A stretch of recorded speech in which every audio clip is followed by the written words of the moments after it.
Hello student, welcome to Unbox Mechanical Engineering.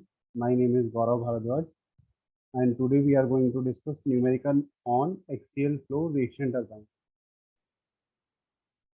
So as we know that in the axial flow reaction turbine, the inlet of the water is axial as well as the discharge is also axial flow. So that's why this turbine is called as axial flow turbine, or we can say that we are talking about Kaplan turbine. So we are going to discuss the first numerical. The first numerical is like this. A Kaplan turbine develops 22,000 kilowatt at an average head of 35 meter, assuming a speed ratio of 2,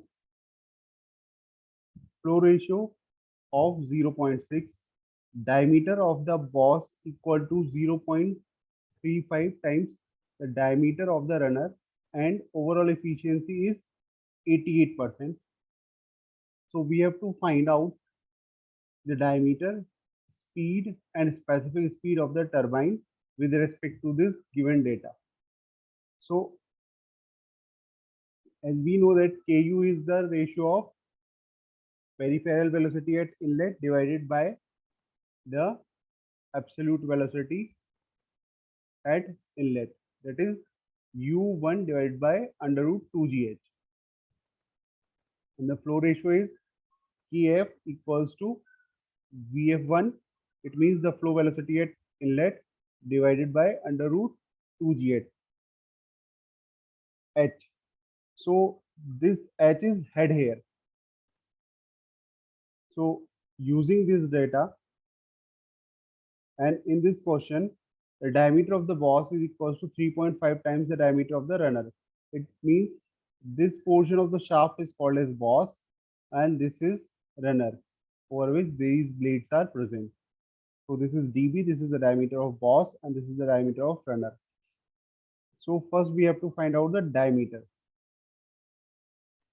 So for that, we will have to find out the value of Ku and Kf. So Ku is equals to U1 by under root 2gh, and it is given as 2 in the question. ये हमको 2 given है इस question के according, और formula होता है Ku का, Ku equals to U1 peripheral velocity at inlet divided by under root 2gh, और h की वैल्यू हमें इस क्वेश्चन के अकॉर्डिंग गिवन है 35 metre. So U1 equals to 2 into under root 2gh. So put the value of g and h, you will get the value of U1.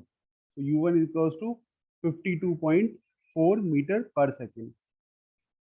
And from the value of Kf, we can find out the value of Vf1, flow velocity at inlet. So Kf equals to Vf1 divided by under root 2gh, and Kf is given in this question as 0.6. So Kf equals to 0.6 into under root 2gh.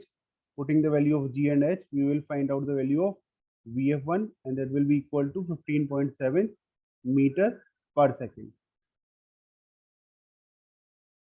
Now, in this question, it is given that the power developed by the Kaplan turbine is 22,000 kilowatt, and the overall efficiency of the turbine is 88.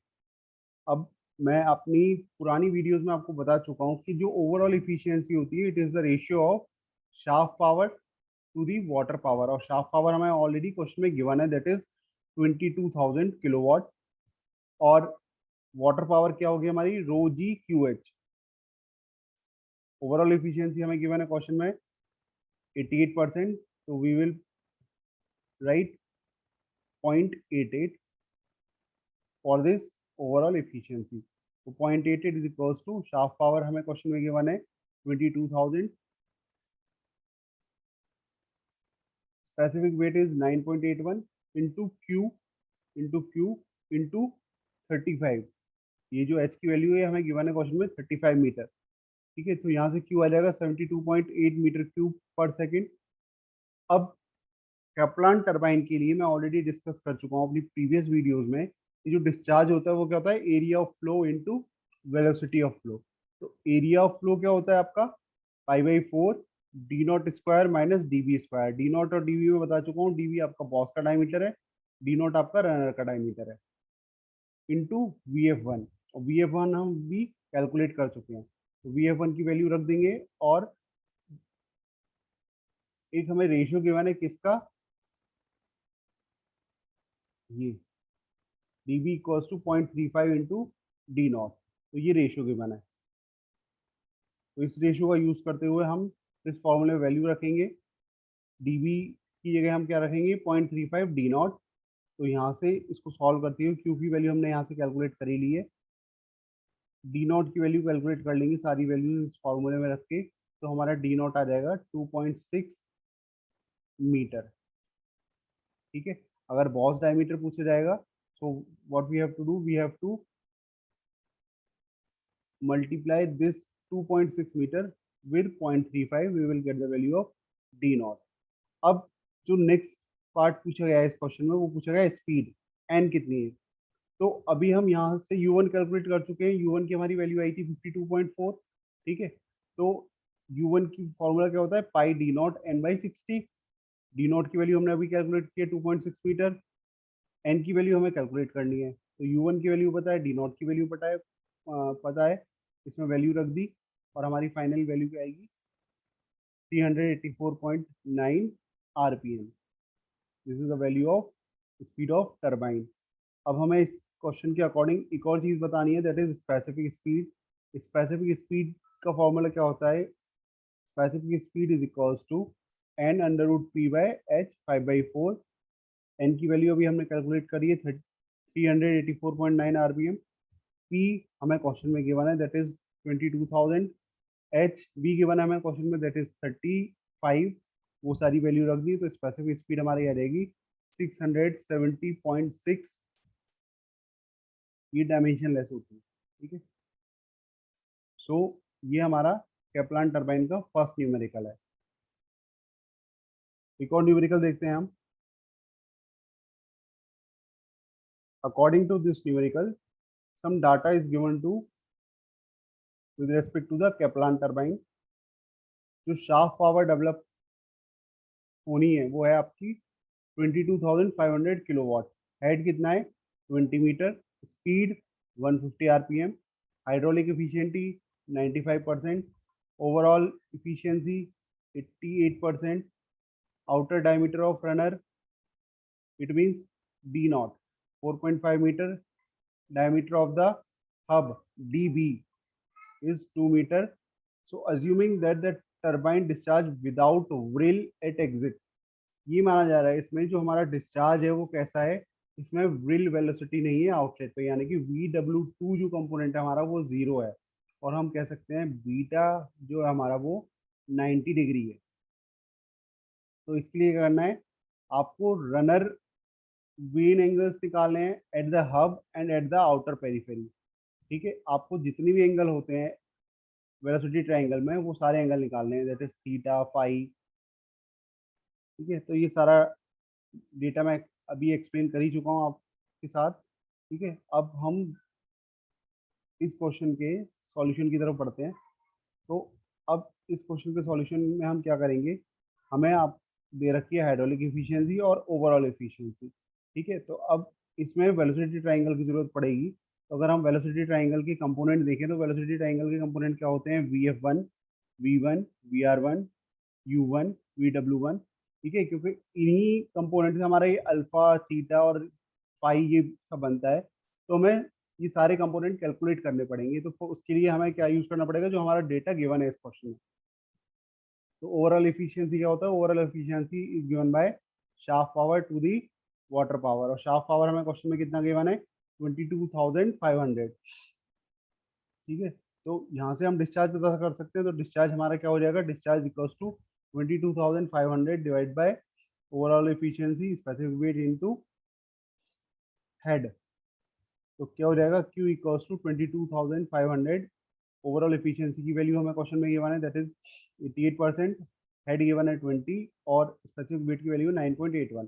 तो सारी values इसमें रख देंगे, तो हमारा Q कितना आ जाएगा, 130.32 metre cube पर सेकेंड। ठीक है, और दूसरे डिस्चार्ज की हमें वैल्यू क्या पता है, दूसरे डिस्चार्ज की वैल्यू पता है हमें, डिस्चार्ज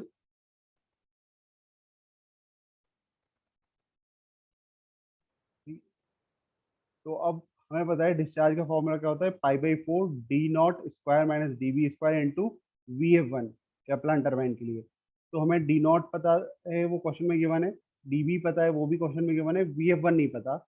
हम डिस्चार्ज पहले ही कैलकुलेट कर देंगे तो हमें इस फॉर्मूले से वी एफ वन पता चल जाएगा। ठीक है, डी नॉट की जगह 4.5 रखा, डी बी की जगह 2 रखा, जो हमें क्वेश्चन में ऑलरेडी गिवन है। डिस्चार्ज अभी हम कैलकुलेट कर चुके हैं, तो वी एफ वन आ जाएगा, और वी एफ वन की वैल्यू जो आएगी वो कितना आएगी, 10.21 मीटर पर सेकेंड। ठीक है, तो ये आ गया वी एफ वन, हमारा वेलोसिटी ट्रायंगल का एक कंपोनेंट पता चल गया, वी एफ वन ये वाला पता चल गया। ठीक है, अब हम देखते हैं और कंपोनेंट, ये यू वन कैसे पता चलेगा। ठीक है, तो यहाँ से देखो, यू वन का फॉर्मूला क्या होता है, वो पेरिफेरल वेलोसिटी होती है, तो यू वन का फॉर्मूला क्या होता है, pi, oh sorry, pi D B N by 60। तो हमारा वैल्यू क्या हो जाएगी, यू वन की 15.7 मीटर पर सेकेंड। तो डी भी पता है हमें, एन भी पता है, वो वैल्यू रख दिया और आ गया हमारा यू वन 15.7 मीटर पर सेकेंड। ठीक है, अब इसके बाद हमें वी डब्ल्यू वन पता करना है, तो वी डब्ल्यू वन पता करने के लिए हमें क्या यूज करना पड़ेगा, हाइड्रोलिक एफिशिएंसी। हाइड्रोलिक एफिशिएंसी का फॉर्मूला होता है V W one you one divide by ji H. ये फॉर्मूला मैं ऑलरेडी डिस्कस कर चुका हूँ, जहाँ मैंने फ्रांसिस टर्बाइन डिस्कस किया था अपनी पुरानी वीडियोज में। ठीक है, तो ये हो जाएगा आपका, यहाँ से आप वी डब्ल्यू वन कैलकुलेट कर लेंगे, तो वी डब्ल्यू वन क्या हो जाएगा, hydraulic efficiency into G into H by U one. तो एच की वैल्यू पता है, हाइड्रोलिक एफिशिएंसी की वैल्यू पता है, जी की वैल्यू फिक्स्ड होती है, कांस्टेंट है, यू वन की वैल्यू अभी आपने कैलकुलेट करी है 15.7 मीटर पर सेकेंड। तो यहाँ से आपका वी डब्ल्यू वन आ जाएगा, तो वी डब्ल्यू वन आपका क्या आ जाएगा कैलकुलेट करके, 11.87 मीटर पर सेकेंड। ठीक है, तो इस वेलोसिटी ट्राइंगल का यू वन भी आ चुका है, वी डब्ल्यू वन भी आ चुका है, वी एफ वन भी कैलकुलेट आपने कर लिया है। ठीक है, तो अगर आप ये देखें तो आपको ये वैल्यू पता है, ये वाली वैल्यू पता है, ये वाली वैल्यू पता है, और ये वाली वैल्यू पता है। ठीक है, तो अगर आप इसमें ये देखें तो आप अल्फा इजीली निकाल सकते हैं, थीटा निकाल सकते हैं। ठीक है, तो अब यहाँ से क्या कीजिए, फ्रॉम इनलेट वेलोसिटी ट्राइंगल, यहाँ से अगर इनलेट वेलोसिटी ट्राइंगल देखूँ तो उसका फॉर्मूला क्या होता है, 10 180 degree minus theta, 10 180 degree minus theta. अगर मैं इसकी वैल्यू निकालूँ ये वाली, तो ये वैल्यू क्या हो जाएगी, we F one, we F one divided by U one minus V W one. ठीक है, और वी एफ हम वन कैलकुलेट कर चुके हैं, यू की वैल्यू हमें पता है और वी डब्ल्यू वन की वैल्यू पता है, सारी वैल्यू रख दी, तो हमारे 10 180 डिग्री माइनस थीटा क्या आ जाएगा, 2.26। तो और इसको कैलकुलेट करके देखें तो हमारा फाइनली जो 180 डिग्री माइनस थीटा आएगा वो कितना आएगा, 69.4 डिग्री। तो यहाँ से थीटा की वैल्यू क्या हो जाएगी, रनर वेन एंगल की वैल्यू क्या हो जाएगी, theta equals to 180 degree minus 69.4 degree, that is equals to 110.6 degree. तो ये आपका एक एंगल आ गया थीटा। ठीक है, अब पाई क्या होगा, आउटलेट वेलोसिटी ट्रायंगल पे आपको यहाँ किस किस की जरूरत पड़ेगी, U2 की वैल्यू पता चलनी चाहिए आपकी, U2 की वैल्यू क्या है, और VF1 पता चलना चाहिए। और VF1 की वैल्यू कैप्लान टर्बाइन और फ्रांसिस टर्बाइन में क्या होती है, VF2 के बराबर, मतलब VF1 और VF2 बराबर माने जाते हैं, और VW2 जीरो है। तो देखो आपको ये वैल्यू पता है, वो U1 के बराबर है, ये वैल्यू पता है वो VF के बराबर है, तो फाइव आप निकाल लेंगे, तो हो जाएगा 10 five equals to VF2 divide by U2, that will be equal to VF1 divide by U1, दोनों की वैल्यू रखी और फाइनली आपका आ जाएगा 0.6503। तो runner vane angle at exit कितना हो जाएगा, 5 = tan 1 of 0.6503, that will be equal to 33.03 degree. तो आपका ये फाई आ गया और ये थीटा आ गया। ठीक है, फाई और थीटा आ गया। अब vane angle at extreme edge of the runner, extreme edge of the runner means you are talking about the outside of the runner. तो आप यहाँ U1 की वैल्यू क्या लेंगे, यहाँ U1 की वैल्यू लेंगे जब आप बाहर की बात कर रहे हैं, बॉस की बात नहीं कर रहे हैं, अब आप रनर के आउटलेट की बात कर रहे हैं। तो वहाँ आपका U1 की वैल्यू क्या हो जाएगी, U1 equals to pi D naught N by 60। D naught में आप 4.5 दे रखा है, एन की वैल्यू आपको दे रखी है 150। ठीक है, तो आपका U1 आ जाएगा 35.34 मीटर पर सेकेंड। हाइड्रोलिक एफिशिएंसी, आपको पूरा क्वेश्चन बिल्कुल इसी मेथड को अडॉप्ट करते हुए करना है, सिर्फ चेंज ये आ जाएगा। पहले आपने क्या यूज किया,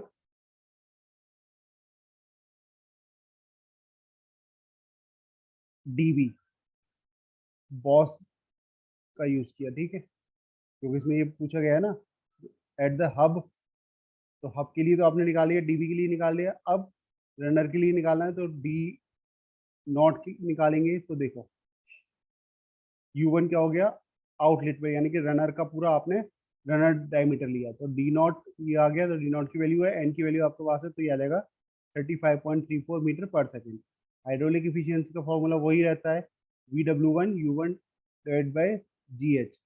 तो हाइड्रोलिक इफिशियंसी पता है, तो VW1 आ जाएगा, VW1 की वैल्यू क्या आ जाएगी, 5.27 मीटर पर सेकेंड। ठीक है, इनलेट ट्रायंगल क्या होगा, 10 180 degree minus theta equals to VF1 divide by U1 minus V1 VW1। तो ये वैल्यू रखेंगे, VF1 की वैल्यू रख दी 10.21।